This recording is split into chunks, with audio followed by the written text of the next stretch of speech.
Jadi Indonesia tuh nggak konsisten.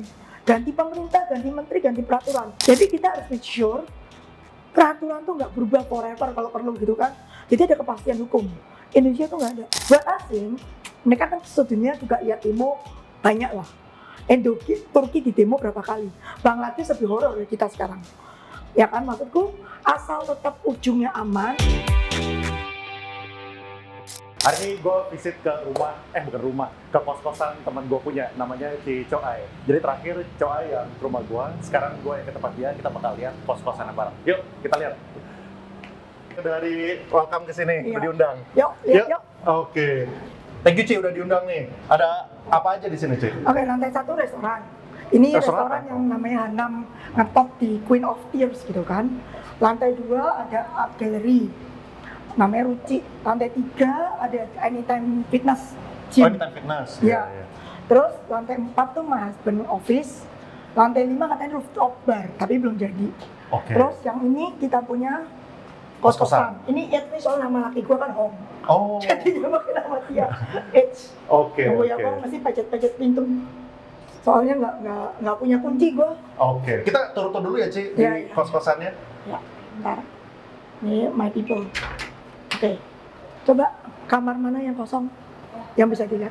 Nah, ini udah diserap guys buat nanti kita podcast. Cuman kita mau tur dulu, liatin kamar-kamarnya. Island Park kata ini ya, berat. Oke. Mana? Ini orang tua nih. Di sini tipenya ada apa aja, Cek? Kita ada 3 tipe. Ini yang Oke. standar. Yang standar. Yang ini yang paling banyak. Ada berapa kamar, Pak? 45. Ada 45 total ya. 45. Total. Oh, Yang ini yang standar.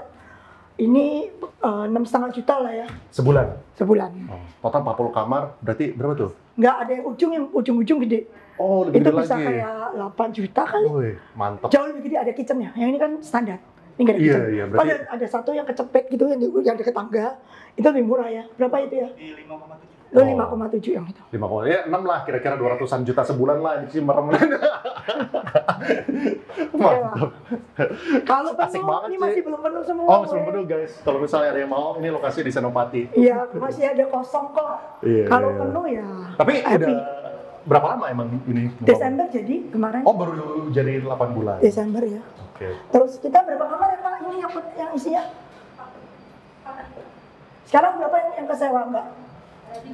30 kesewa. Belum penuh kan? Oke lah, 8 bulan udah Iya, isi masih 80%. bisa more. BU ya, Ci? BU. BU.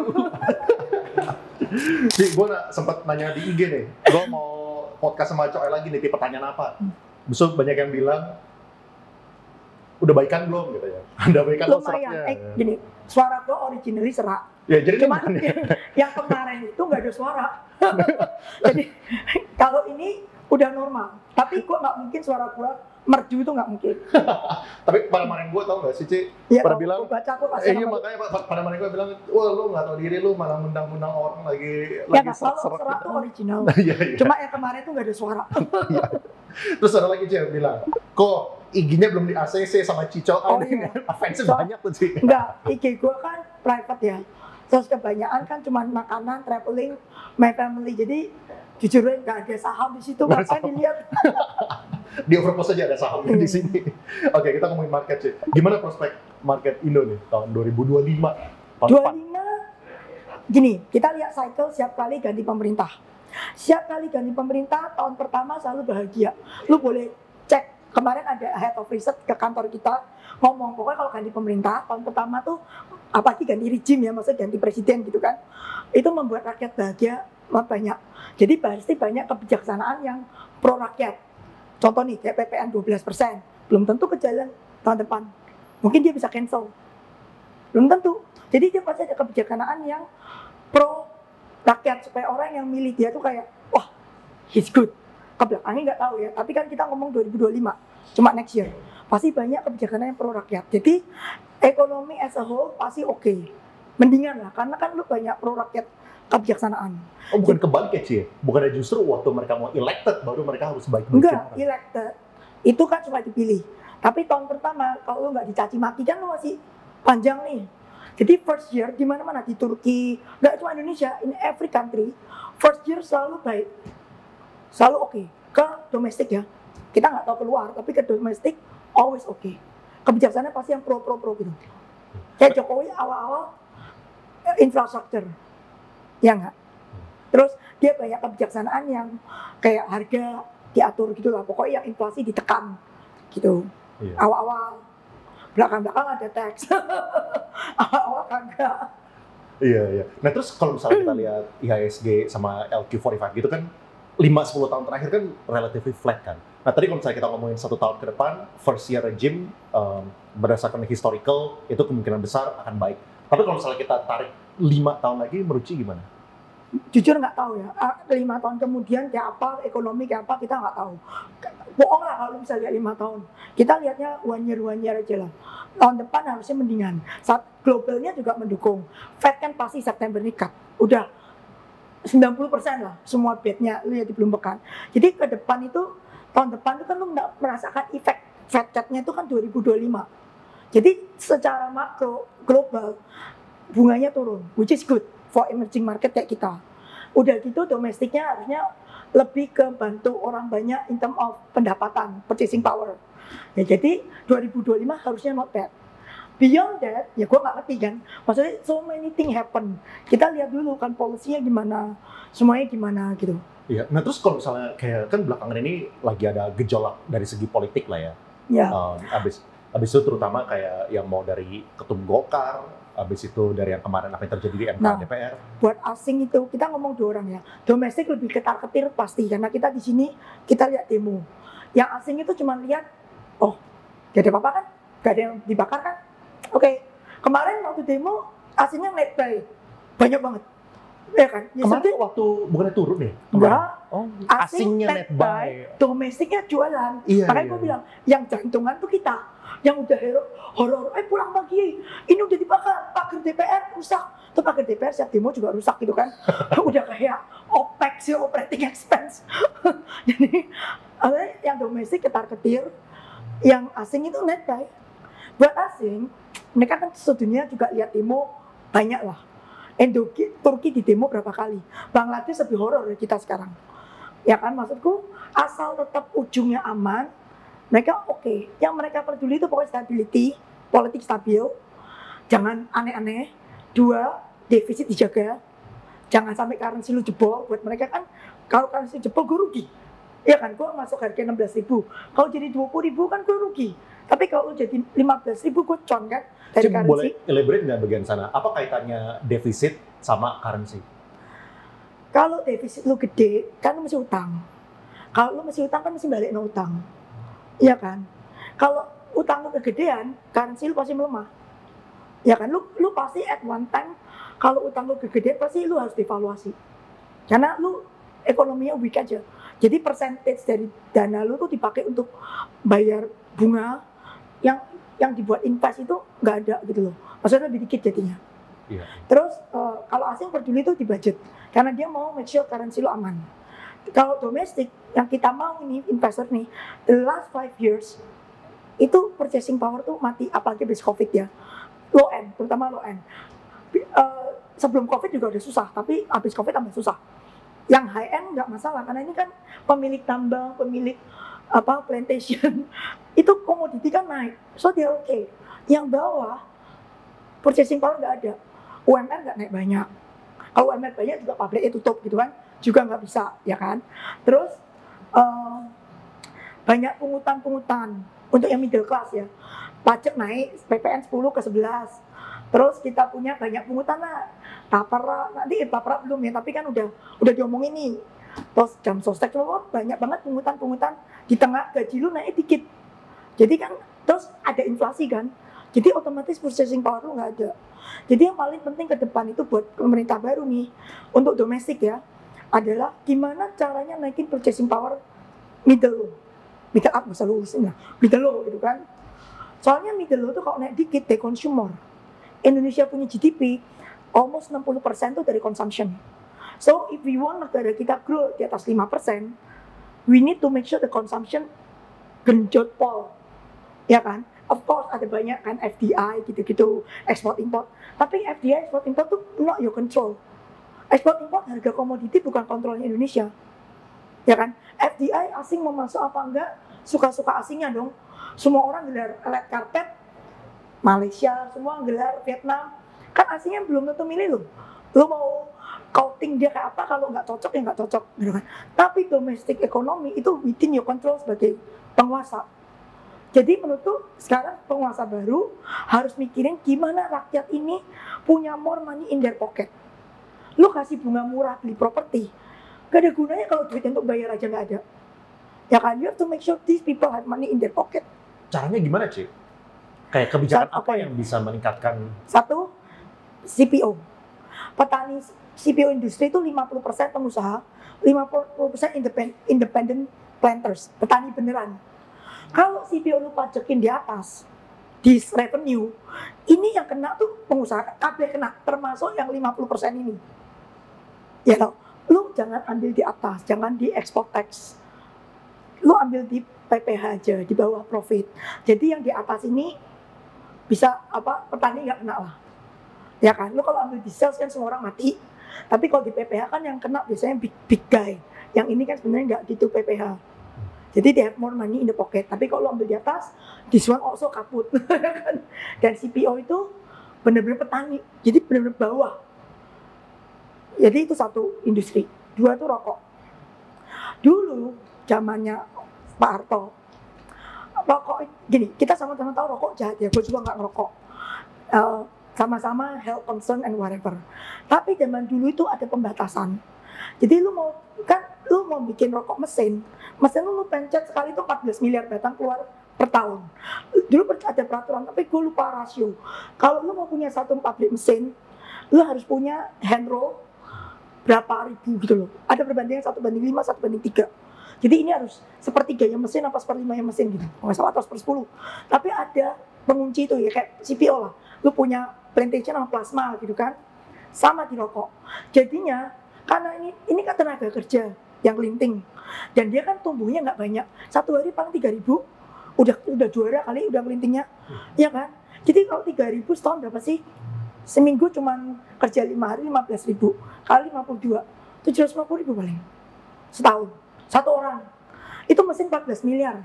Berarti satu mesin itu berapa orang? Lalu harus ngelok gitu loh. Lu moratorium mesin, lu harus punya hand roll. Jadi yang ini kan ada job. Aku kemarin ketemu satu pabrik rokok nggak terkenal. Mereknya pokoknya aneh deh. Itu tier 3 hand roll, produksi cuma 500 juta setahun karena tangan. Tier 3.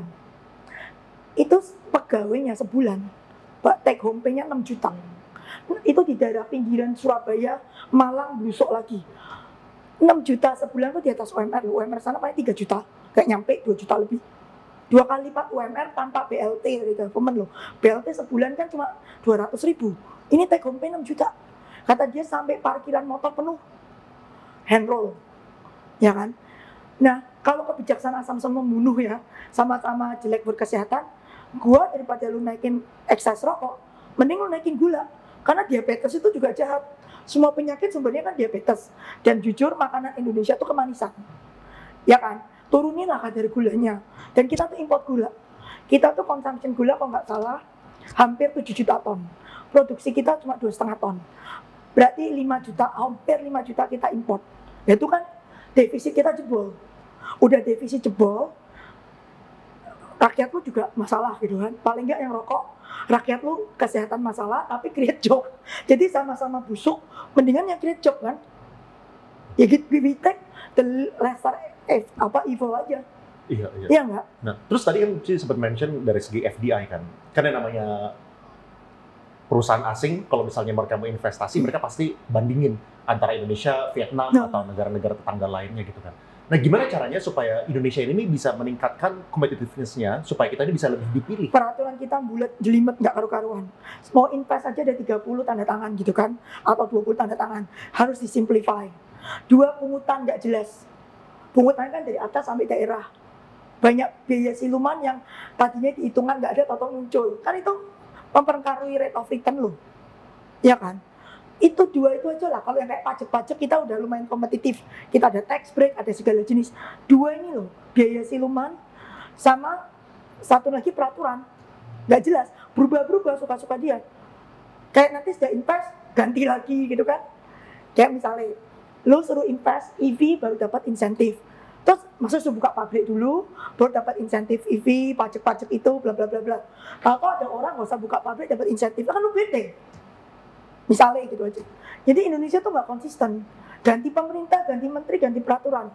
Orang kan sekali kejebur tuh 5-10 tahun payback. Jadi kita harus make sure peraturan tuh nggak berubah forever kalau perlu gitu kan. Jadi ada kepastian hukum. Indonesia tuh nggak ada. Jadi orang bingung. Akhirnya short term. Mikirnya nggak bisa long term. Iya. Kalau misalnya dari segi menteri-menteri, menurut Cici apa yang paling krusial Nomor supaya 1 keuangan. Dulu aku pernah ngomong kan. Nomor 1 Menteri Keuangan. Nomor 2 BUMN. Yang penting. Ini dua ini lah yang nomor 1. Coba BUMN Indonesia tuh lumayan gede kan. Itu menguasai hajat itu tuh orang banyak dan mempengaruhi perekonomian Indo. Jadi Menteri BUMN harus ngerti. Terus baru itu yang perikilan-perikilan. Keuangan BUMN. Iya. Ada bocoran apa namanya, nama yang berpotensial Banyak yang seliweran, tapi kan gue bukan presiden, gue juga nggak tahu who make the last race gitu kan yang jadi juara. Soalnya kan lu tahu kan, sampai mau pelantikan aja bisa ganti. Udah pakai baju bagus nggak dipanggil. Jadi mending gak usah ngomong deh. Mending kita tunggu sampai beneran di announce seperti kita ngarep-ngarep ternyata PHP gitu kan. Iya, kalau misalnya dari kebijakan pemerintah yang baru, menurut Cici apa yang paling ada kaitannya sama investor gitu? Oke, makan siang is good. Karena makan siang itu kalau dieksekusi dengan benar ya, itu satu, kan orang jadi makannya gratis, jadi kan put money in your pocket, ya kan. 2, itu kan dapur pasti lokal, cateringnya pasti dapat order. Asal lu bayarnya tepat sama nggak korupsi kan, ini bisnis muter lagi kan. Hire orang potong-potong vegetables, nyuci beras gitu kan. Mungkin orang tuh dapat, mami-mami itu dapat 2,5 juta, 3 juta sebulan tambahan, cuman buat pagi-pagi kan ini makan siang, berarti kerjanya pagi tok, besok kan pulang, kan dapat uang ekstra ya, why not? Pokoknya itu lebih put money in your pocket daripada BLT, bener nggak? Jadi ini kebijaksanaan ini kalau dieksekusi dengan baik, is good. Apalagi kalau lu tukar bensin, jadi bensin naik, ini yang uangnya buat ini, karena apa? Bensin yang pakai sebenarnya orang nyetir itu kan punya duit.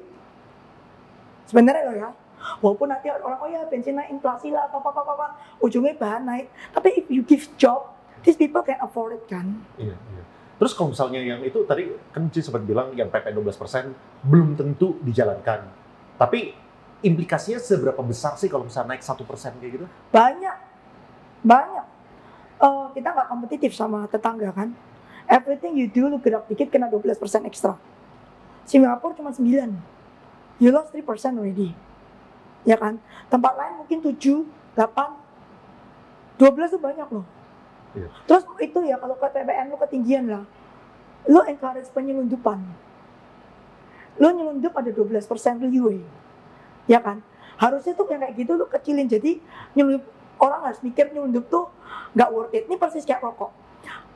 Eksesnya naik ketinggian. Tahun ini kan ekses naik tapi penerimaan turun. Itu berarti orang kalau illegal rokok, ya kan, soalnya harganya terlalu tinggi, sehingga kalau gue nggak bayar cukai, gue transisi, it worth to take the risk, gak bayar cukai. Tapi kalau cukainya rendah, orang mikir, lah ini juga mesti nyogok-nyogok gitu kan, bocuan. Jadi orang juga nggak launching illegal, karena bocuan. Tapi kalau cukainya tinggi, even lu minus biaya-biaya siluman, masih cuannya tebel, worth it, let's do it. Makanya sekarang illegal cukai, illegal rokok, itu 30% dari rokok. Itu 100 miliar datang setahun. Cukai paling murah kita adalah hand roll, lintingan, yang tier 3, itu 130-140 rupiah. Kali 100 miliar, berarti lu sudah hilang 10 triliun setiap tahun. Dari illegal rokok. Jadi ini illegal rokok tuh, depan mata yang harus lu sikat gitu loh. Tapi lu nggak nyikat mengandalkan orang cuma grebek-grebek 2 kontainer foto manis terus masuk koran, tuh nggak ada guna. Itu nggak sustainable. Lu kalau mau nyikat, satu, lu mesti make sure ada produk yang legal, yang harganya metode sampai illegal. Ya kan? Gua waktu itu ngomong harusnya yang hand roll, kan hand roll sekarang ada 3 tier, tier 1, 2, 3. Tier 2 sama tier 3 digabung. Kan tier 1 kan yang kayak rokok-rokok raksasa. Tier 2, tier 3 cuma dibatasi 500 juta. Tier 2 2 miliar. Tier 2 cuma ada 3 pabrik. Tier 3 lumayan banyak. Digabung jadi satu tier. Mungkin kasih nama tier 2. excise-nya pakai tier 3, jadi excise paling murah. Kenapa? Supaya mereka bisa launching produk yang murah. Tapi volumenya lu jangan 500 juta gitu kan. Oh illegal 100 miliar. Jadi lu volume naikin mungkin 1 miliar atau 2 miliar. Jadi ini rokok yang murah, itu yang perang sama illegal, and ini gulungan tangan.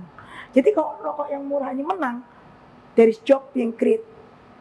Jadi kita sama-sama busuk nih ya, sama-sama orang rokok. Ya mending bayar yang legal daripada illegal, bener nggak? Yang legal create job, yang illegal mesin. Ini kan gak ada job, orang cuma mencet doang. Kalau ini kan, if penjualan lu laku, you have to hire more people linting job, dan jobnya meet low. Terus orang kalau kerja linting mana sempat main judul sih? Sibuk main, mencetnya judul juga nggak keburu gitu kan? Jadi it's good gitu, maksudnya gue sendiri nggak rokok, tapi kalau gue harus milih, gue mau pilih ini daripada gue Setombol. misalnya gula gitu kan, gula naikin aja kan, itu manis juga sebenarnya kesehatan jelek banget. Semua kanker dari situ, diabetes, kanker, cuci darah teman-teman kan dari gula kan, gula naikin. Rokok yang ini gabung satu, let the hand roll fight the illegal. Jadi let the product yang fight.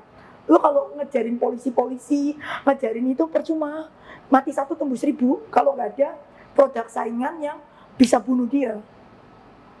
Menariknya jadi kalau misalnya kita ningkatin pajak, belum tentu pendapatannya itu Sudah meningkat turun. ya. Kalau Malah ini turun. ekses naik, ekses penerimaan rokok turun, berarti kemahalan di purchasing power sehingga masuk illegal kan, rugi dua-dua, rugi kesehatan, rugi duit government. Iya. Nah, oke. Sekarang gue pengen ngobrolin segmen berikutnya, itu dampak dari US election deh. Karena kalau misalnya Fed kan kelihatannya udah, kalau misalnya terakhir gue baca dari CNBC sih udah 100% bakal cut lah di bulan September. Cuman masalah amount-nya aja berapa. Nah, sektor apa sih di Indonesia yang dampaknya itu paling besar gara-gara Fed rate cut di Amerika? Maksudnya Fed rate cut, itu sebenarnya ke flow. Biasa kalau ini kan sudah kelihatan nih, udah kepastian masuk semua barang naik.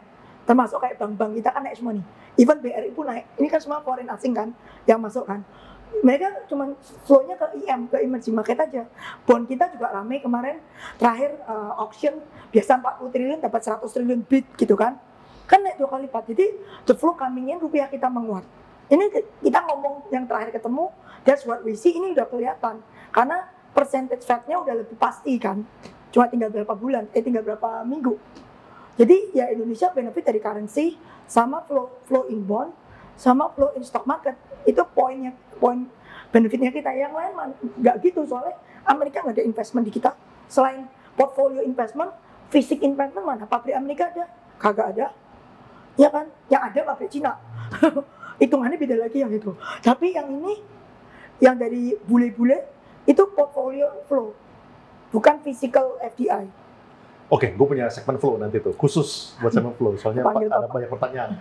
Terus ini Ci, kan kemarin waktu kira-kira kapan ya, akhir Juli deh kalau nggak salah, itu tuh sempat ada market fear bakal crash, bakal krisis, bakal resesi. Habis itu banyak cerita doom and gloom lah, oh Warren Buffett jual Apple, Jensen Huang jual Nvidia gitu kan. Nah gimana caranya investor itu tuh bisa membedakan supaya nggak kena market fear yang berlebihan, akhirnya mereka cut loss di bawah, dan harusnya tuh kita tanggap ini yang baik. Oke, yang kemarin fear terakhir kan carry trade. Carry trade beneran serem sih. Maksudnya Jepang itu jadi pakai carry trade udah 30 tahun. Jadi uang yang di luar carry trade itu memang banyak. Terus kalau Jepang mulai unwinding itu memang impact-nya ke seluruh dunia jalan gitu kan. Amerika juga kena, kita kena in a lesser. Sebenarnya kita cuma turun 4%. US kan turunnya 15. Jepangnya sendiri mampus gitu kan. Nah, cuman kan ternyata Jepangnya sendiri mundur gitu, BOJ-nya kan nggak gaspol. Ini kan naikin bunga, dan dia bilang masih mau naikin, terus begitu lihat indeksnya dia minus 20%, dia sendiri kan takut, soalnya rakyatnya miskin juga kan. Soalnya last year dia launching itu loh, yang equity benefit pajak itu namanya apa sih? Nice, gue lupa terus namanya. Japan, Nisi ya? Japan, nah.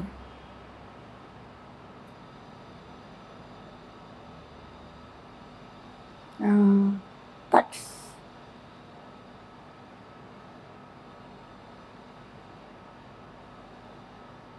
Nisa, jadi itu dia launching tahun lalu ya.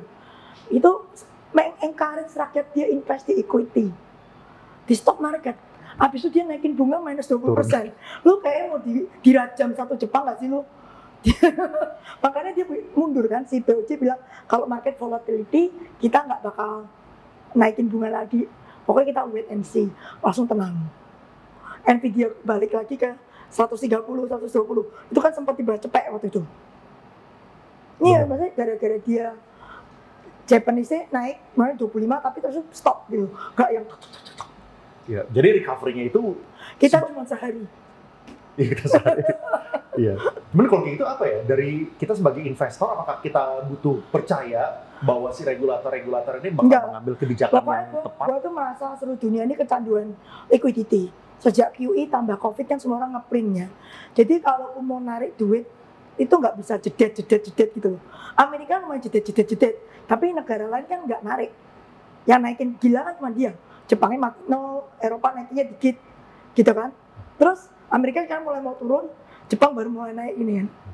Pokoknya nggak boleh liquidity itu ditarik signifikan. Waktu Amerika naikin awal-awal kan banknya dia kolaps, nggak tahu berapa, 3 atau 4 gitu yang cilik-cilik. Jadi anything nggak boleh gerusa narik gitu. Terus menurutku correction pasti ada lah. That's why you have to have cash. Lu nggak boleh 100% fully investment tuh nggak boleh. You have to have cash. Soalnya kita sendiri nggak pernah tahu kapan tuh correction kayak 1 hari gitu kan. Yang kita punya. Kalau kita tahu tuh 1 hari, jebolin deposito beli ya. Kita nggak tahu. Tapi we have cash, kita waktu itu ada cicil beli memang. Makanya nggak boleh nol, all in itu nggak boleh. Poker boleh loh, ini nggak boleh. Oh, Ci bukan tiba-tiba all in ya? Pribadi misalnya, pribadi nggak pernah. I always have 30% cash. Oh, 30% cash. Minimum gitu ya? Minimum. Oke. Terus kalau misalnya US election kan sekarang juga lagi heboh nih, Trump sama Kamala kan. Ada nggak sih kaitannya election di US sama kita di Indonesia? Policy on the renewable kan nomor 1. Satunya oil. Tapi kemarin Trump sama Tesla ada hoping. Iya, benar. Jadi mungkin Trump nggak separah itu in terms of renewable ya. Karena kemarin BFF sama Elon Musk gitu kan. Iya, soalnya si Joe Biden-nya musuhin si Elon Musk. Jadi sekali Elon Musk temenan sama Trump. Yo si Kamala mau naikin bunga ya. Gua nggak mau naikin pajak perusahaan kan. Gua nggak yakin menang lo. Siapa yang mau sih pajak naik? Trump pasti turunin pajak kan. Jadi kan secara rating dia dong. Gua mikir Trump menang. Tapi kan Kamala ini juga mepet nih sekarang. Kalau Joe Biden kemarin ke hands down, Trump menang. Kalau Kamala ini kan mepet nih, ya nggak tahu. Cuman polisinya Kamala tuh selama ini kan juga udah Demokrat nih. Tahu banyak ini loh subsidi ke bawah kan. Orang Amerika nggak kerja, terima check by check. Jadi productivity-nya nggak naik. Kalau aku sih Trump lebih oke. Yeah. Cuma Trump kan made in America, pasti America first kan. Jadi sebagai yang Cina-Cina negara Chinese itu pasti lebih susah lah hidup di zaman Trump. Tapi Biden juga susah, jadi bodoh. Amerika basically don't like China gitu. Mau siapapun presidennya, they still hate them. Ya kan, cuma Trump mungkin lebih vokal. Tapi ya kalau 5 tahun Biden juga sama China nggak membaik. Ya kan, tarif masih ada, nggak turun juga. Itu chip juga masih nggak boleh diekspor. Bodoh. Cuma satu lebih kalem, lebih. Cuma yang satu yang significant different kan renewable policy. Si Biden masih environment gitu-gitu kan. Si Trump kan nggak pernah. Tapi ini nggak tahu best friend sama Elon Musk. Jadi lihat aja gimana keluarnya. Tapi kalau misalnya kaitan ke kita di Indonesia terlalu jauh atau ada nggak sih? Buat kita yang penting Fed-nya turun aja. Policy gini, kita udah lihat ya polisinya Biden, polisi Trump. Ada yang ngefek kita nggak ada? Nggak ada. The policy is toward China. Fight. Mau Demokrat, mau Republikan, pokoknya itu musuh aja. Mereka nyusahin China, kita ekspor ke Cina gitu kan. Kalau Cina susah, kita susah. Jadi kita indirect aja, dan kita tuh nggak bisa masuk ke Amerika. Baterai kita kan nggak masuk Iran, nggak make it into the yang boleh supply ke US market gitu kan. Karena kita terlalu banyak Chinese investment. Kan peraturan IRA kan maksimum 25% stake China. Kita kan nggak bisa make it. Jadi maksudnya, ya wis lah, yang penting whatever you do, you just make sure Fed-nya turunin bunga. Anyway, lu gak bakal invest di negara gua. Si Elon Musk mondar-mandir 100 kali juga kagak keluar duit. Ngerti gak maksudnya? Buat Starlink doang sih jadinya. Iya. Mana duit lu? Kagak masuk. Maksudnya Starlink tuh juga kita beli barangnya dia loh. Bukan dia masuk bahwa kita kasih gratis loh. Mana mana duit lo kagak masuk gitu kan, mondar mandir makan kanan makan kini. Gue aja kayak whatever lah, pokoknya bule ini gak saya pegang. Nggak cuma dia dong, banyak yang cancel investment kan, kayak cancel. Yang beneran masuk tuh kebanyakan memang China investment so far ya. Kenapa sih ada, kalau misalnya kita ngomongin dulu ya, kita ngomongin before Jokowi deh, itu yang dominasi kan negara-negara barat, Eropa, Amerika. Tapi sekarang 10 tahun terakhir itu kebanyakan dari China. Gara-gara apa ya shifting itu? Kalau aku lihat ya, yang sana tuh kan ada HAM, environment. Kita nggak pernah mikir environment, HAM. Pokoknya kita dianggap kotor. Nih pabrik gue tuh punya garment nih. Gue harus supply ke Nike. Itu ada peraturan loh. 100 pegawai 1 WC. Gue punya 1.600 pegawai. Berarti gue punya berapa WC? 16. Gila kan? Harus ada peraturan kayak gitu yang human right gitu loh. Indonesia negara berkembang ya, jujur aja berat. Kalau we apply that, kita costnya mahal, nggak kompetitif. Karena productivity kita kan memang rendah compare to yang lain. Kebanyakan ngobrol, sisiran rambut, nggak tahu lah. Pokoknya banyak, nggak bisa kayak kerja fokus gitu, mesti melenceng dikit gosip gitu kan. Ya kita mah productivity nggak bisa tinggi gitu loh. Terus tambahin peraturan kayak gini, tambah kita nggak kompetitif. Jadi yang masuk, kita terakhir boleh masuk kapan sih? Cuma akuisisi waktu zaman BPPN kan. Maksudnya Inco beli, yang boleh masuk kan Philip Morris beli Sampurna, Jardine masuk, itu kan zaman yang BPPN, barang kita murah banget. Habis itu ada yang masuk nggak? Yang besar loh, nggak ada loh. Yang masuk bikin pabrik nggak ada loh. Korea banyak, Samsung masuk. Kan era SBY dulu kan banyak Korea. Samsung lah, LG lah. Pokoknya lu mention dikit Korea. Ini aja Korea banyak. Kan kerja di pabrik-pabrik Korea. Ya kan? Nah, zamannya yang barusan ini baru banyak China. Karena yang ada duit sekarang kan China. Terus mainnya resources. Kalau China kan dimana mainnya kan mining. Kalau Korea tuh manufacturing. Ya kebetulan kan eranya baterai. Yang bisa bikin baterai kan China. CATL kan paling gede. BYD. Ya udah yang masuk kan semua China karena itu. Iya. Karena resourcesnya pas baterai. Bulenya Tesla aja baterainya CATL. Tesla kan baterainya China. Jadi Tesla tuh mau bikin apa? Paling bikin mobilnya. Lah mobilnya mahal. Indonesia nggak ada purchasing power.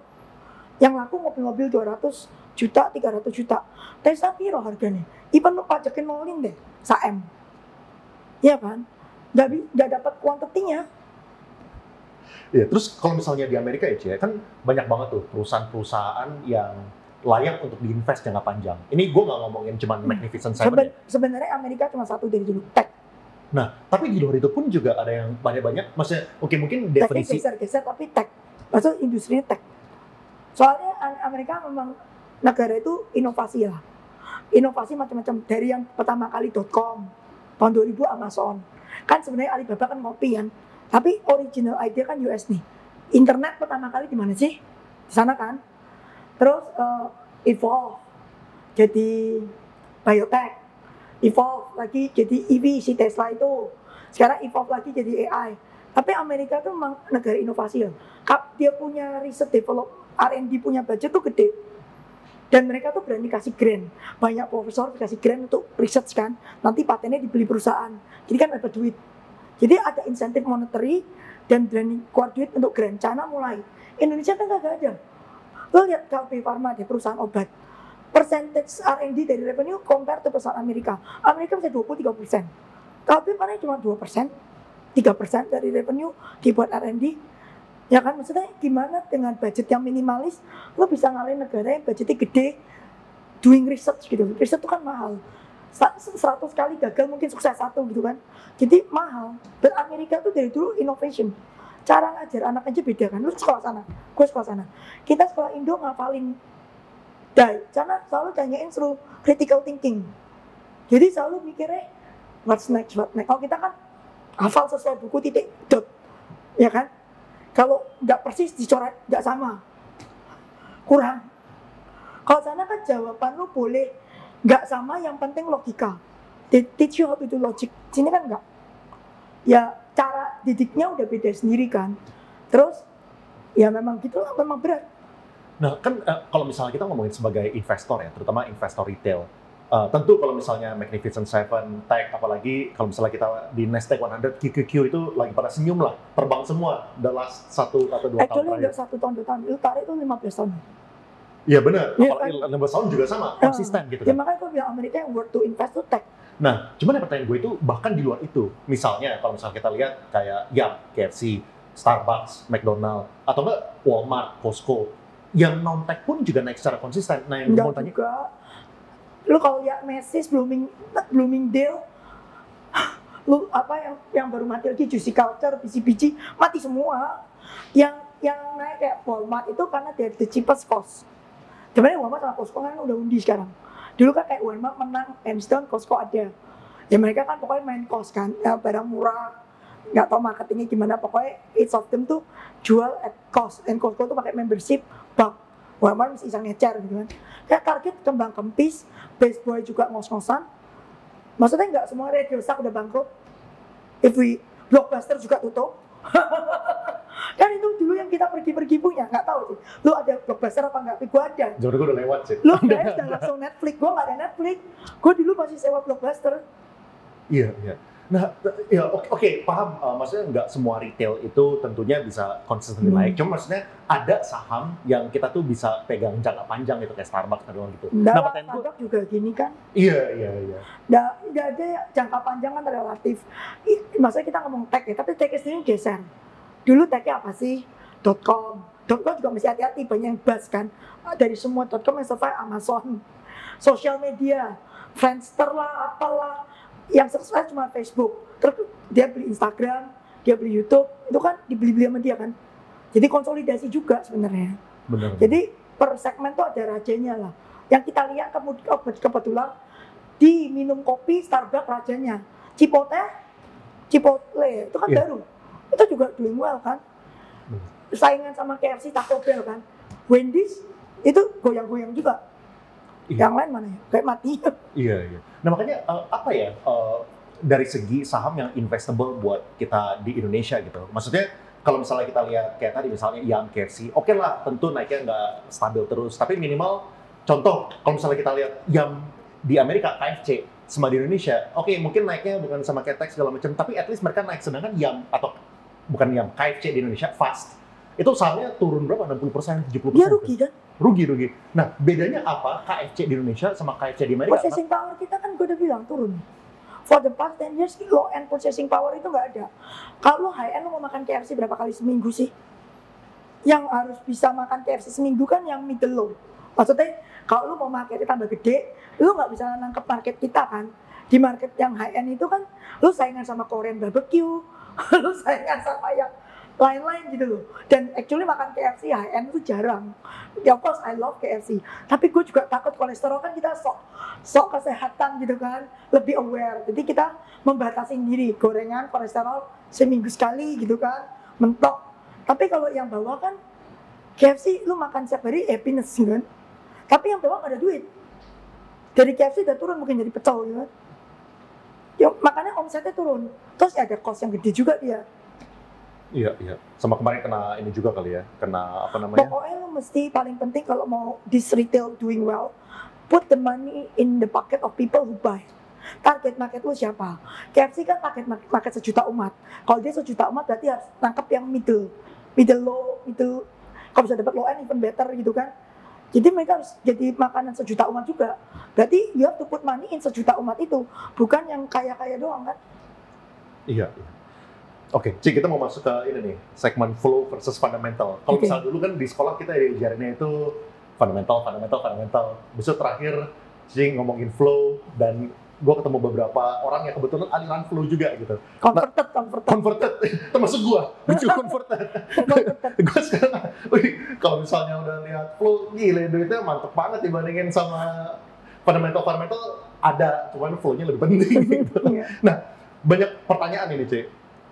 Tapi sebelum ke sana, so far emang saham pilihan Cici yang boleh di-spill ke publik, yang flow itu apa? Ya semua yang MSCI punya target. Kayak apa dong? Aman. Kita yang ngomong udah masuk lah ya. Zaman dulu ada Arto, walaupun akhirnya ketendang juga, tapi sempat masuk 16.000, why not gitu kan. Ya kalau lu harus pintar kalau udah masuk cuci barang kan selesai. Kalau masih gantol ya salah sendiri dong. Ada opportunity to sell, why not gitu kan. Ya kayak gitu. Nah, terus saham-saham kayak gitu cara ngedetectnya gimana? Maksudnya kalau kita ngedetectnya Market cap dulu. Market cap itu kalau mau masuk ke MSCI punya cut off itu forever apa cuman bentar lagi. Nah, oke, sebelum kita ke cara identifikasi deh, kalau itu kriterianya dulu apa? Kriteria untuk bisa masuk ke MSCI dan Liquid FTSE. market cap. Market cap berapa sih? Atau liquidnya berapa sih? Market capnya terakhir berapa? Free float market cap 24 triliun. Tuh, free float saham kali market cap 24 triliun. Jadi net market cap lu minimalis ya susah lah ya. Market lu 10 triliun saya mati ya masuk loh. Iya. Nah, terus kan kalau misalnya kita ngeliat market cap kayak gitu, kan kalau misalnya sahamnya itu udah terbang dan udah mendekati, kita udah bisa ngeliat nih. Apalagi kalau misalnya kepemilikan publiknya kecil, ownernya itu pegang. Kecil tuh berarti free float loh. Free float itu juga kecil. Otomatis nek kepemilikan pabrik kecil, market cap mesti gede. Karena free float kali market cap yang meter, bukan market cap tok. Free float dikali market cap. Iya. Nah, sekarang mereka pertanyaannya adalah gimana caranya kita identifikasi saham yang berpotensi masuk ke MSCI dan FTSE waktu masih kecil gitu? Ownernya punya duit nggak? Ya kan? Jadi lihatnya lebih ke situ ya, lebih ke apa namanya, kita memposisikan diri ke kepentingannya owner dan lihat dari story perusahaannya gitu. Tapi emang owner itu waktu kecil itu dia udah bilang, oh gue maunya targetin ke sana. Enggak, owner udah lihat dari IPO-nya lah, free float-nya kecil apa gede. Kalau free float-nya gede ya sudah pasti MSCI-nya mungkin 5 tahun lagi gitu kan, atau 3 tahun lagi. Nah, apakah flow ini berarti cuman story-nya itu dilihat dari MSCI dan FTSE atau ada? Ya flow kan, aku pernah ngomong sama lu kan, 4, fundamental kan lama, lu mesti marketing trip, segala jenis, mengconvince active investor, aktif loh. To actually put the order buy. Kalau yang pasif itu kan computer generation, you don't even have to convince them. You just to make sure you check all the list untuk masuk. Terus yang domestic flow lebih cepat lagi kan, lo harus make sure si RM bank itu jualan tingkat dewa, men-convince tante-tante pindahin dari deposito ke saham gitu kan. Terus yang ke retail ini flow 2 mingguan anyway, bocai. Ya kan? Iya. Jadi yang lu harapin apa ya? Cuma pasif lah. Berarti primarily supaya bisa masuk ke Gua kasih indeks. lu ETF punya itu kan. ETF pasif dan ngalahin ETF aktif kok. Kenapa kita mesti jualan ke aktif? Oh yang pasif punya banyak duit daripada aktif, kita jual ke kaya dong. Terus kalau misalnya itu kriterianya apa nih sih? Kayak owner yang punya duit dan yang bakal mengarahkan di situ, apakah ada kriterianya atau enggak? Nggak ada sih, tergantung ownernya sih. They control the company kan. Kalau dia nggak mau company kemana-mana, ya company nggak kemana-mana. Kalau dia mau cara fundamental, ya company will move fundamentally. Tergantung owner ya, itu beyond my control. Kalau misalnya kayak gitu gimana? Apakah caranya itu lebih ke arah experience saja? Jadi kita coba pelajarin. Iya. Kayak sign-nya apa supaya orang tuh tahu ini tuh bakal mengarah ke sana? Tadi kan kayak, Nggak bisa mesti ngomong sama orangnya. oh ngobrol sama ownernya Iya, gitu. mesti tanya. View-nya dia, kalau dia bilang, oh gua nggak peduli saham gua, ya sudah lah. Kayak gudang garam, gak bakal peduli sahamnya. Gak pernah jualan, gak pernah stok. Dia gak pernah jualan, gak pernah placement, gak pernah right issue, ngapain peduli harga saham? Sejak IPO sampai sekarang, gudang garam gak pernah ngapain. Jadi dia gak peduli sahamnya lah. Yang naikin harga gudang garam apa ya? Ya orang-orang fundamental. Lihat murah, naik sendiri, orang pada beli. Itu fundamental stok. HMSP juga itu fundamental stok. Sama. Gak, Philip Morris yang gak pernah jualan and beli kan gak pernah. Pegang, dia mau dividen kan. Dia tarik dividen keluar kan. Jadi di otak dia bukan harga saham. Dia itu fundamental. It move up and down based on the profit, earning, and dividend kan. Berarti kalau misalnya retail yang nggak punya akses ke owner gimana sih? Harus ambil kelasnya sih juga ya? Nggak usah. Sebenarnya owner kita selalu pajam di IE kan Sabtu Rita selalu kasih, from time to time kita kasih manajemen ngomong ke public free kok. Siap hari Sabtu. Kadang analis, kadang owner of listed company banyak kita taruh di situ. Dulu ada Lipo, ada PT Kuala juga ada, terus ada ASA, banyak kok, ada DEGS, DSNG, banyak owner kita udah pajang di sana kok. ASA manajemen, terus ada BCA. Siapa nih IG? IG, YouTube atau dari mana? Zoom, IG, YouTube semua ada. Dapatnya dari mana? Maksudnya linknya boleh? Di grup yang cuan CLC, grup CLC. Siap Sabtu, besok Sabtu juga ada. Tapi Sabtu ini siapa ya? Bentar ya. Gue lupa deh Sabtu ini. Oh, Sabtu ini Bumi nih. Kayak gini, ini dari Sabtu semua manajemennya ada. I give you guys free access, free loh. To the owner, you can ask question directly. Kalau nggak owner ya manajemen. Ini manajemennya Bumi semua, direktur semua. Plus ada investor relation, atau dipandu oleh investor dipandu oleh analis. Jadi ada analis dari sekuritas yang memadu pertanyaan gitu loh. Jadi nggak terlalu ngawang-ngawang pertanyaannya. Nanti minta linknya ya Ci ya? Iya. Nanti sama minta fotonya itu. Jadi kalau misalnya teman-teman belum ada connection ya harus pakai sini lah. Kerja lebih keras gitu kan. Harus. At least ya, we put a free for you guys gitu kan. Iya dong. Kalau masih nggak mau dipakai ya, Bohong lah, ini gratis woy. Tinggal nyala ke YouTube atau IG atau masuk ke Zoom, lu lihat aja gue udah kasih lu tuh. Ada Zoom linknya. Iya. Nah, Ci, oke. Terus kalau misalnya untuk investor, kalau misalnya Flow kan gue yakin itu untuk investor yang seriusin di saham lah. Dia benar-benar mau cari tahu, pelajarin segala macam kan, baru bisa ke sana. Kalau misalnya gue ngomongin buat the 99% orang-orang yang kerja, businessman gitu kan. Nah, ada tips gak sih dari lu, Ci, buat di reksadana? Ya, kalau nggak ada waktu ngeliatin saham, let the professional manage gitu kan. Mana bisa saham perubahan so fast. Kayak kita lagi nunggu Jackson Hole, kita nggak tahu si Powell ngomong apa gitu. Begitu ngomong kan ganti lagi. Kalau nggak ada waktu untuk ini, lu mau ngurusin your full time job ya nggak apa-apa. That's why there's a professional that manage the stock kan. Reksadana, manajemen investasi, all the professional yang manage saham on your behalf gitu kan. They are focusing selama jam trading, mata nggak boleh mingser gitu kan dari monitor. Ya put the money with them, at least dia the professional. Ibaratnya gue kalau mobil rusak, gue juga nggak sok-sokan bongkar mobil kan, masuk bengkel. Karena gue nggak tahu. If you don't know ya, lu let the professional kan. Kecuali lu belajar sendiri, lu belajar TA, lu belajar apa kan, you manage your own investment gitu. Trading sendiri itu beda ya. Menurutku gitu sih. Iya. Ci, ada pertanyaan nih dari Muhammad Lutfi. Apakah harus punya Bloomberg Terminal untuk dapat informasi A1? A1 mana ada di Bloomberg? Kalau ada di Bloomberg namanya bukan A1. Kalau di Bloomberg namanya public. Bloomberg Terminal? Sama. Public. Bloomberg cuma lebih cepat aja. Karena yang di domestik kan, kalau berita luar negeri kan lama. Kan soal translate ke bahasa Indonesia. Kalau Bloomberg kan langsung whatever happen, let's say di China, di Hong Kong, di mana tuh cepet gitu loh keluarnya. Tapi luar negeri doang ya. Kalau yang Indo kan belum ngeh gitu kan, keluar pun mereka masih translate ke Indo. Jadi lama di situ aja. Cuman yang luar negeri itu, kalau dalam negeri di Indo kita lebih cepet lah. Orang Indo masih lebih cepet lah. Huru-hara kemarin belum keluar, kita ada berseliweran di chat ini, pagernya rubuh, ayo cepet pulang. Itu belum ada di Bloomberg gue. Kita udah dapat screenshot, nggak tahu foto dari mana, banyak banget gitu kan. Muncul di detik.com, di mana. Kalau domestik kita pasti lebih cepat. Tapi yang di foreign, Bloomberg lebih cepat. Oke. Ci, sekarang kita mau ke topik selanjutnya nih. Cara lu investasi untuk pribadi sama saat lu mengelola di uang saham di Jarvis. masukin ke Jarvis. Di saham lu pribadi masukin ke Jarvis? Gue buka KPT pakai nama gue di Jarvis. Itu yang available buat publik ikutan atau itu berbeda? Enggak, itu kan Jarvis sebenarnya publik kita kecil. Kita cuma 200-300 M di publik. Yang public fund yang Jarvis itu kan, kita most of our money yang 1T lebih itu di KPT. KPT itu discretionary fund bahasa Inggrisnya. Jadi satu orang 10 M minimum. Buka sama kita manage sekantung risk profile lo. Kalau lu orangnya deposito ya sudah isinya bank-bank, lebih sopan lah, lebih normal. Kalau lu orangnya yang ngapain lu kasih gue BCA gitu kan, BCA, BRI, Mandiri mah gue beli sendiri, gue diemin misalnya gitu kan.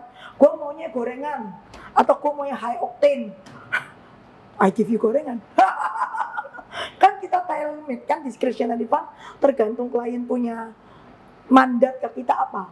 Ada klien bilang gue cuma mau 5 saham ya, 10 lah maksimum, dia bilang, lu jangan lebih dari 10. Tapi gue mau semuanya gaspol. Tergantung klien punya risk tolerance. Sebenarnya ini yang private ya, ini nggak. Ini sebenarnya bukan dibilang private ya, discretionary fund, so the fund is under your name. Satu orang satu fund. Satu orang satu fund. Jadi orang itu bisa PT, pokoknya an entity lah. Bisa a person, bisa a PT. Satu orang satu fund minimal 10M. Iya. Peraturan pemerintah 5M, peraturan BCA kali 2. Soalnya custodian kita BCA. Oke. Nah kalau misalnya kita ngomongin yang public ya, Cie, Jarvis Balance Fund itu kan launching kalau nggak salah 2019 kan. Iya. Dan 2019 kan itu kan naik Iya, kenceng itu tuh. kan COVID. Itu most of the money made on the COVID. Bener. Ya kan? Nah, Terus abis itu kan bunga naik.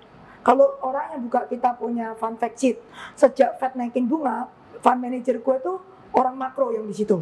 Langsung cash kita 40-50% the whole 2 years. Cash lu kan nggak akan banyak. Ya otomatis lu kan nggak bisa gila-gilaan mau cash lu 40-50%. Cuman dia tuh takut risk. Jadi dia sistemnya kalau Fed to cut dia baru mau deploy. Pokoknya dia tunggu itu loh. Jadi dia kan kita kan nggak pernah yang kayak normal lah, put it that way.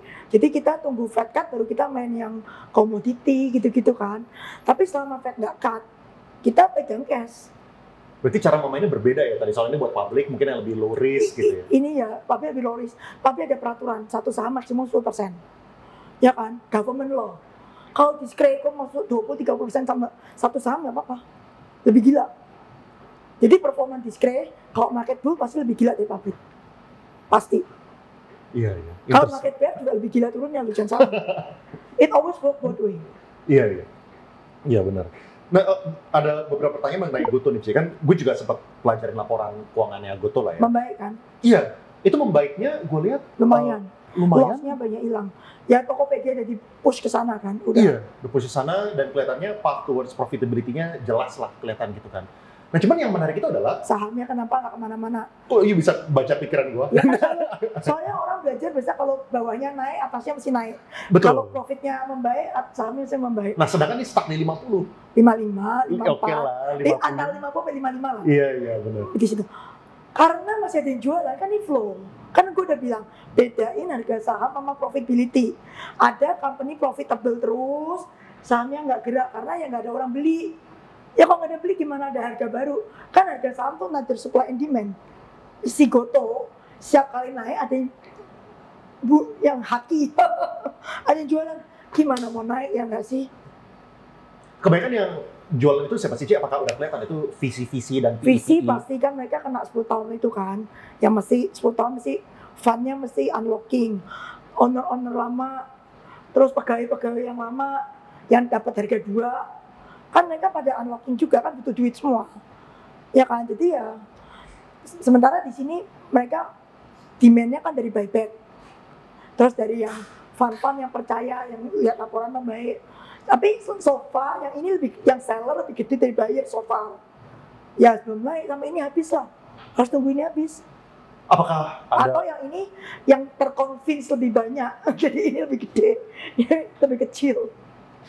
apakah kelihatan nggak sih kayak ujungnya kapan atau tunggu sampai habis dulu tuh yang SoftBank punya lah, yang Taobao punya? Tergantung kan, orang kan view terhadap suatu perusahaan atau saham kan tergantung. Misalnya gue kasih tau lu, oh gue tuh mau dibeli sama Metuan. Misalnya ini, lu jangan bilang, ini gue Asbun ya. Dulu kan ada gosip mau sama Grab. Ya apa kan naik sama Grab kayak long, far fetch gitu kan. Ya udahlah, gosip dibeli Metuan misalnya. Omdo, kita omong kosong. Besok apa nggak FOMO semua orang HK Metuan masuk gitu kan. Pasti naik. Terus yang jualan jadi tunggu. Sek ini Metuan mau masuk, gue jual di atas aja. Kan naik. Misalnya kayak gitu. Ini kayak Panin Life. Begitu gosip Panin Bank mau dibeli, Z gitu kan. Deal off, Z. On lagi, Z. Emang aja peduli profitnya turun ya, Panin Bank. Tapi kan harga sahamnya kan tergantung. Carwell. Coba gue tanya Carwell itu, yang sekarang arah terus tuh di FCA. Iya. Gue dikasih, waktu itu gue ngomong itu harga 100 sebenarnya udah ada di koran tuh.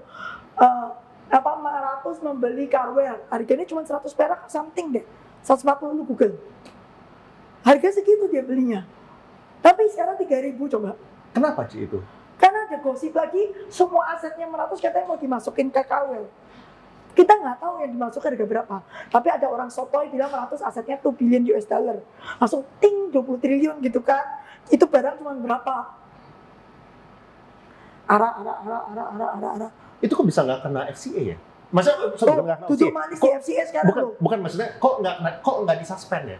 Udah disuspend. Ya. Udah suspend, udah kena umar, udah di FCA, arah lagi.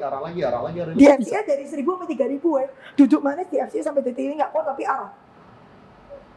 Dan ini kepik masuk FCA arah.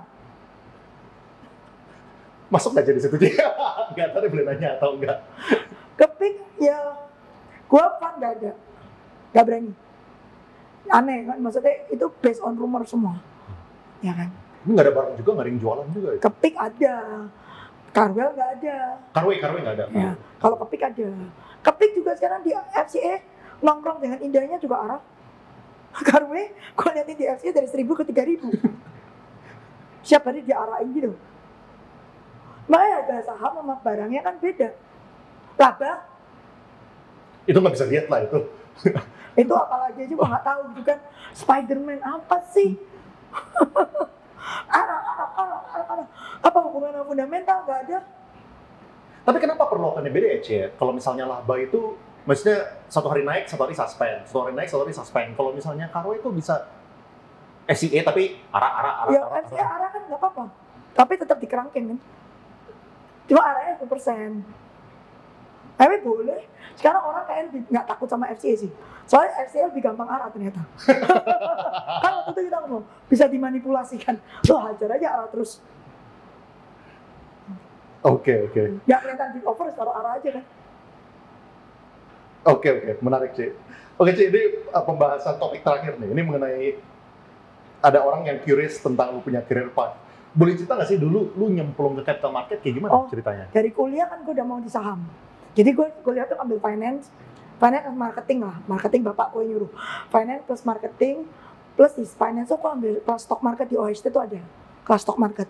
Jadi kalau lu major finance GPA di atas 3,54, 3,6, lu boleh ngambil kelas stock market itu. Gue ngambil itu, gue suka. Dari itu gue suka, kan gue pernah bilang inspirasi dari Wall Street-nya Michael Douglas. Kok keren kan? Terus dari itu udah mau, pokoknya gue mau di saham. Jadi udah terus pulang kan, zaman dulu kan gak ada internet, gak ada email. Jadi kirim resume kan bener-bener, gue nitip temen gue, jadi gue nitip kakak kelas gue yang happen kerja di sebagai riset analis di WIK zaman dulu. Gue resume gue 10 biji gue titip dia, Ci tolong ya Ci, sebarin ke semua sekuritas yang ada lowongan lah. Ayo juga apply sama kita beneran. Sebar semua tuh resume gue. Sekarang tinggal email ya, dulu beneran fisik loh. Gue kirim dari Amerika ke rumah Sinci itu di Jakarta loh. Dia yang bantuin gue ke sekuritas physically. Terus dulu masuknya kemana sih yang pertama? CLSA. Credit Lyonnais. Itu kan punya Prancis ya. Hong Kong sebenarnya, tapi namanya French. Terus ya gue diinterview beberapa orang. Terus yang gue pilih CLSA karena waktu itu paling bagus at that time ada 2, WIK sama CLSA, mereka kayak competition. 3, satu lagi Jardine Fleming JF, which is sekarang jadi JP Morgan. Dulu namanya Jardine Fleming. 3 ini asing yang lumayan ngetop UBS, sekarang belum ada dulu. Ya udah, aku apply, keterima di salah satu, ya udah kerja aja, kroco. Terus sebelum akhirnya mendirikan Jarvis, di mana? Kan kerja analis, terus pindah-pindah lah. Biasalah kena bajak, terus huru hara, kawin, punya anak, vakum dulu. 2005 aku mau, anak gue kan SD kelas 1 masuk kan. 2005 kan Nicholas umur 5 ya, mau 6 kan udah mau masuk SD kelas 1 kan, sekolahnya lebih panjang, gue bisa kerja balik kan. Cari kerjaan lagi, tapi gue gak mau kerja jadi analis, soalnya kan pulangnya malam, jam 10-11, kan ada anak kecil. Gue mau jadi sales. Terus cuma pulang jam market tutup jam 4 kan, zaman dulu kan. Jam 5, jam 6 sampai rumah, aku pikir gitu. Terus ada lowongan di Bering, sekarang jadi Macquarie, dulu namanya Bering. Kebetulan head of sales kan temen kan, jadi dia akhir gue temporary itu 6 bulan doang. Soalnya ada satu sales dia cuti hamil. Jadi gue ngantiin dulu nih, itu my first job as sales. Kayak, oh enak juga ya, pulang jam 6. Terus kalau analis kan satu sektor nih. Kalau sales tuh boleh ngoceh sektor semua, suka-suka lu. Pokoknya ini generate commission. Jadi gue hari ini mau ngomong telkom, besok gue mau ngomong rokok, and then your knowledge jadi kayak lebih banyak sektor kan. Kalau analis kan satu sektor tapi dalam. Kalau sales kan Sebenarnya cuma tahu atasnya. Tapi kayak pengetahuan luas. Lalu semua cuma cetek. Begitu angka detail, tanya analis saya. Gue tahu pokoknya segini untuk jualan. Kalau mau jebol lagi kayak cost structure, telepon analis gue. Pokoknya I know enough to make the sales. Iya. Terus enak banget kan, fun kan. Terus CMB buka lowongan. Kan itu kan aku bilang 6 bulan percobaan tuh. Soalnya kan cuma gantiin orang hamil. Orang hamilnya kan balik. Jadi kan I need to find permanent job, tapi udah yakin. Kayak sales panggilan hidup. Jadi CMB buka institutional departemen, tadinya kan CMB cuma retail. Jadi CMB buka institutional, gue apply, masuk. Gue di CMB tuh kayak 10 tahun lah. Di sana dari sampai atas. Terus coba ke government tuh euforia Ahok. Membantu pemerintah, gue kerja di Bahana.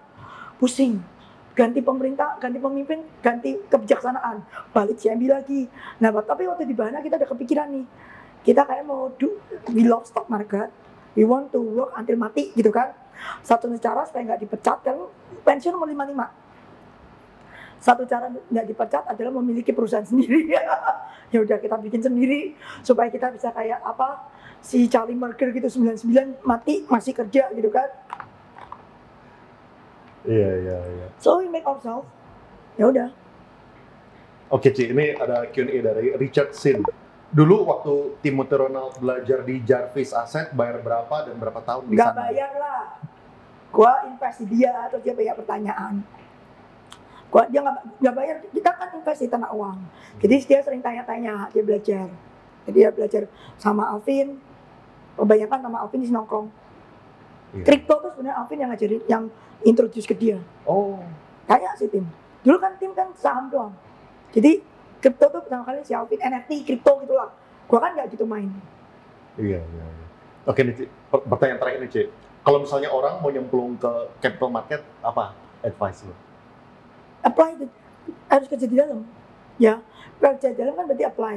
You have to either finance, coding, atau lo ambil CFA, ya kan? Ya, pokoknya lu pakai segala jenis koneksi lu, masuk dulu. Pokoknya masuk dulu. Nanti di dalam lu gerak-gerak mau corporate finance, maksudnya IB, lu mau sekuritas, mau jadi analis, mau jadi sales, atau lu mau ke buy side, fund management, terserah. Yang penting jebur sih. Ya kan, nanti di dalam baru pilih posisi. Kalau lu nggak pernah jebur kan cuma di luar, di pinggir, kapan masuk ya? Supaya bisa naik, apa advice-nya? Kenapa ada orang yang kayak Cici yang bisa naik karirnya, akhirnya bisa mendirikan? Dedikasi lah, nggak komplain. Gua nggak pernah komplain. Kerja, misalnya target 10, lu kasih 15. Target berapa? Pokoknya you always to exceed the target kan. Exceed people punya expectation kayak saham lah. Kalau earning lu beat kan harga sahamnya naik, ya gitu aja. Kalau earning lu below dipecat, please sell, tombolnya sell. Ya kan, below expectation, sell. Kalau lu mau naik terus ya mesti above expectation kan. Jadi kalau bos bilang 10 lu kasih 12. Jangan 10 kasih pas-pasan. Oh, you just mediocre. Orang pulang jam 6 sore lu pulang jam 10. Jadi rajin gitu kan. Orang masuk jam kerja jam 7.30, lu masuk jam 7 udah mantap udah di kantor. Jangan 7.30 masuk jam 8. Sip.